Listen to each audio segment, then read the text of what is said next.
beat me up, he gave me dirty slap, he dragged my trouser.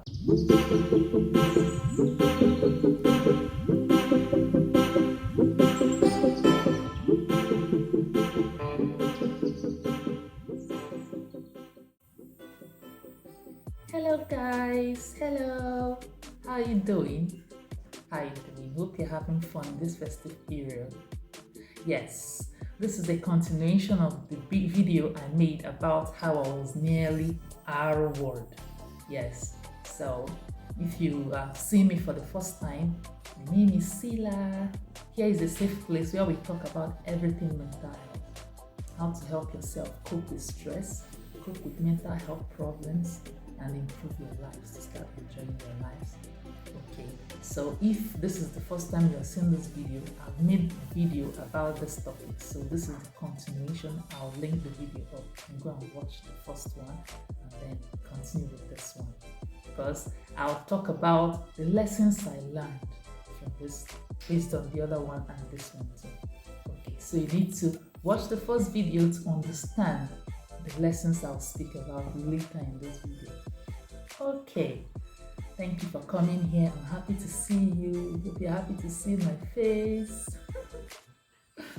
Okay, the second story about how I was nearly R-word is here. How it happened, I won't use his real name. Let me just call him Tom. Then I was still young. I think I was in university still. I've forgotten, but I was younger than of course, obviously. So, you know how they used to do it? They would chai queue on the road. That was how we met. He saw me on the road. He called me. He came to me, and he started chiking. And I looked at him like, yeah, it might work out, and let's see how it goes. We exchanged contacts. We started speaking on the phone. So he started inviting me to his house. He invited me to his house, but I didn't want to go. Reason was, I don't like rushing to someone's house when I start new relationships.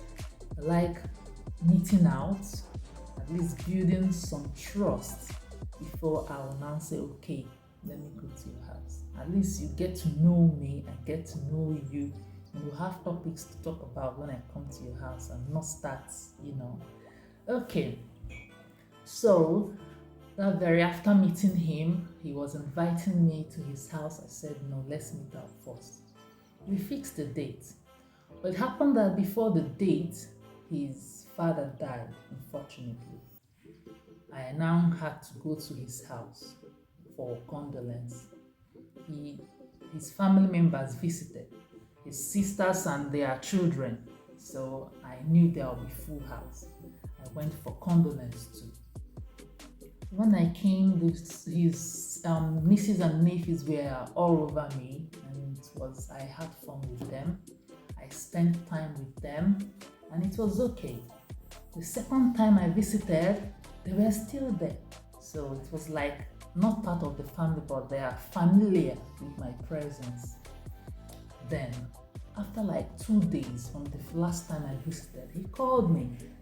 He said I should come to the house again, that the children are missing me. So those words made me believe they were still there. I called their names. Hey, how are they doing? Tell them I'll come in 2 hours. Let me prepare. So when I dropped the call, I remember that day, my instincts kind of felt somehow. I don't know why I felt that way. But I was brushing it out because I didn't want to start having negative thoughts about that. I was telling myself, why are you thinking that? My brain asked me, did you hear the voices of children in the field? I said, maybe he stepped out to make a call. So I remember I was having the dialogue with my brain. I said, just to be sure, I wore tight clothes. I wore jean trousers. I chose the belt specifically because of the way my mind was talking to me about it. The belt is it has the head of the belt, has tight. I don't know how to explain it. It's kind of belt that has 2 heads. You have to put the tail of the belt and tight it So it doesn't have that hook. Just he fixed in the two rings and tight it, kind of to, be at alert. Then I wore two clothes. The top I wore was just inner wear and shirt, button. Again, I wasn't exposing my body. I just felt condolence. The father died, he might be lonely, and let me just go and spend time with the family, the children specifically, then him. Okay, so when I got there, I wasn't hearing voices of children. Immediately I entered the house, he locked the door. God, it's like, what kind of rubbish is this? And I didn't want to, just like the first one, I didn't want to shout so that it won't be like I'm the first to anticipate our word. Let it just be like normal. Let me just pretend in case if nothing happens, it won't create any impression that I'm accusing him of our word. You understand? Okay. So when I came, I sat down. I noticed that he was kind of agitated. He brought juice and some fried chicken, pepper chicken. I wasn't in the mood to eat pepper chicken. I took one glass of the juice and drank. Then, because I asked him where are the children, he said he didn't mention the children, I wouldn't have come. But you know what we discussed. I don't want to come to your house until we have met out at least 3 times. Then you can now invite me to the house. He said I'm here already, so let's leave. I liked that. I want to go and see someone that my mom sent me just to hasten my leaving the place. So he said I should relax just a few minutes. Stayed for a few minutes. I told him I have to go. All of a sudden, this guy changed. Became like a lion. So you think you come to this house and eat my chicken and drink my juice and go scot-free? I was like, I've not even touched the chicken. It's just juice. He said, I must do it to you today. I must. Like the must was so hard. I became scared. I started begging him. I started shouting. This one I shouted.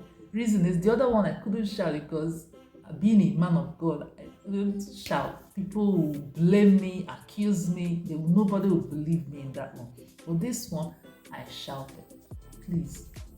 I offered my phone, take my phone, sell it and use it and take it as money for the juice I drank. Just let me go, please. He said, if you like, shout from now till tomorrow. Nobody will listen to you. Hi, it was so bad.